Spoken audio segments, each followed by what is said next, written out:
it doesn't appear, not many do. We're now joined by Jared Stansbury, Cyclone Fanatic, joins us on Sick on 365 Radio and 365 Sports. Jared, thanks for your time. We're on the eve, of course, that first week this weekend, a handful of games, but not many, and then we get full throttle. What are the expectations, in your opinion, with Iowa State?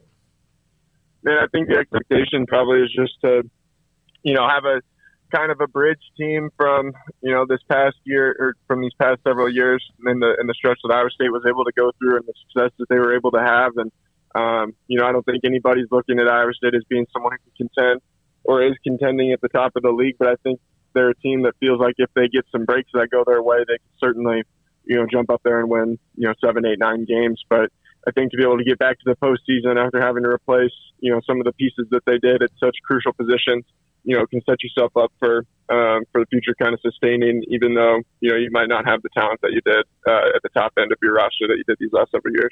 How much of a disappointment was last season when they returned more people than most teams, even some national championship contenders, return in a year and finish the way they did? Yeah, I mean, it was certainly disappointing, I think, especially the way that they lost a lot of those games. They had so much success in close games in the previous season, 2020, and then, to have some of the failures that they did this past year. I mean, a perfect example is that game down at Baylor, and to have an opportunity at the end of the game to give themselves a chance, and, you fail on a 2-point conversion and fumble the snap on that play. And, there's just a lot of different things like that, football is a weird game where some years it'll bounce your way and you'll win a bunch of close ones, and some years it won't bounce your way and you'll lose some close ones. So I think that group of players saw both ends of the spectrum of that for Iowa State, which is certainly the disappointing part. Jared, in what ways can Hunter Dekkers be better than Brock Purdy? Well, I think he brings a more pure passer skill set than maybe what Brock did.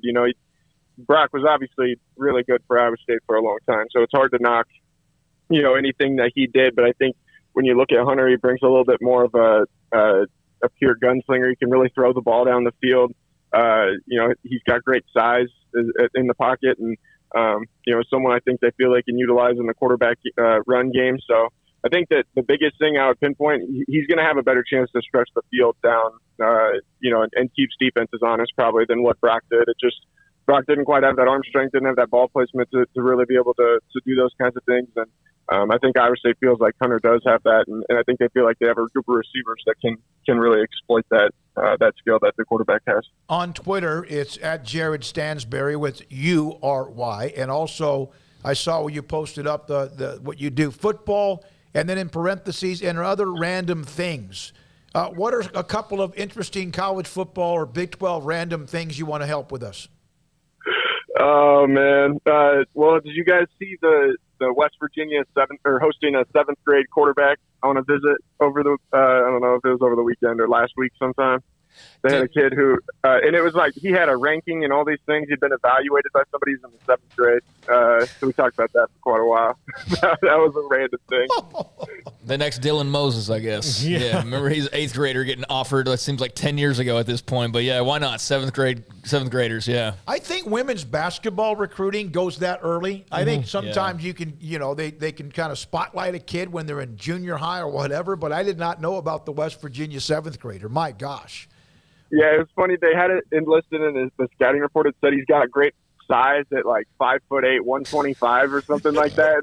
And we're evaluating the size of 7th graders now. So, man, I don't know if that's an indication of maybe football is just getting more or better and better with the innovations they've got, or if it means that we're failing as a society. I think you could probably go both ways when those kinds of things exist. My rule as a coach would be if you could get thrown out of an R-rated movie when you snuck in, I would not recruit you. I would think that. Yeah. Well, I mean, there's 16-year-olds getting recruited pretty heavily. I don't know. But I mean, like, you could pass. Like, at 16 years old, you go in. That's you true. could pass. But, like, 13, you're 12 years old and sneaking into an R-rated movie, like, they're sometimes obligated to, like, throw you out. I want that because he's got a little edge to him. Yeah. That he would do that. That's why. Sure. What R-rated movie is he sneaking into? It might give him an extra star or something, yeah. Jared, you kind of mentioned at the beginning to kind of be a year to kind of bridge teams or years together. Is there a concern at all that they had their moments, even when the Big 12 championship game didn't go their way a couple of years ago, but they kind of had their stretch? Because I think what Matt Campbell's trying to bring is every year they're pretty good, and they have a chance to keep knocking on the door. But is there any kind of concern among the fan base that they had their run or had their chance and it didn't work out?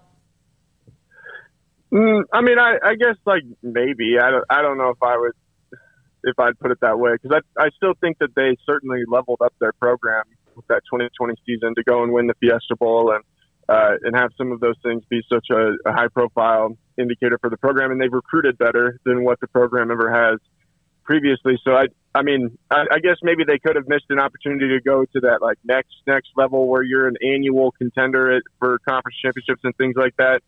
But I also just don't know, how realistic of an expectation that is for Iowa State. I mean, I think for Iowa State to be in the conversation every several years is obviously a pretty significant stride from where they've been previously. But, I think that, I guess you could look at it that way, that they missed an opportunity, but I think they feel like they've got some good teams coming down the pipe here too, because they've recruited pretty well. So they're just trying to carry things forward and see what they can do to build some momentum off what's happened the last several years. Jared, what is Iowa State's view as far as the fan base goes of the tenuous nature of the non-Super 2 conferences now and where they think they will end up, coming through this apocalypse? Well, I mean, I think most people are realistic that they know that Iowa State probably isn't going to fit into either the Big Ten or the SEC's plans, at least at this point. And I do think that there's a level or a feeling of comfortability in this next iteration of the Big 12. I just think that there's such a like-mindedness and kind of a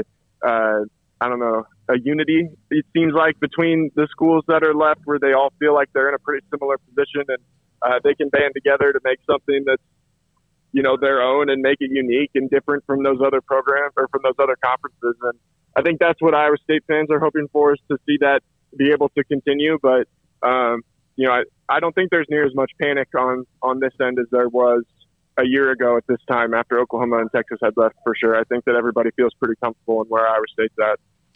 Jared, with the season now upon us, what's the biggest question mark you have remaining for the Cyclones squad? Oh, man. I think it just has to be Deckers. Can he be the guy that, everybody that's seen him in camp, everybody I know around the program and have talked to, they've been able to sing nothing but very high praise, and they feel really good about how good of a player he's going to be for Iowa State. If he's that good, then, I think Iowa State's got some talent at the skill positions. I think they've brought enough back on their defense to be pretty solid. But if he can't live up to that expectation, then, I could see where Iowa State's fighting to make a bowl game in the last several weeks of the regular season. Jared, thank you very much. We appreciate your time. Cyclone Fanatic, again, at Jared Stansbury, URY, with us, CycloneFanatic.com on Iowa State, and a couple of nuggets, including the West Virginia recruitment of a seventh grade quarterback, seventh grader, which is rather interesting. We'll have Angelique Shingal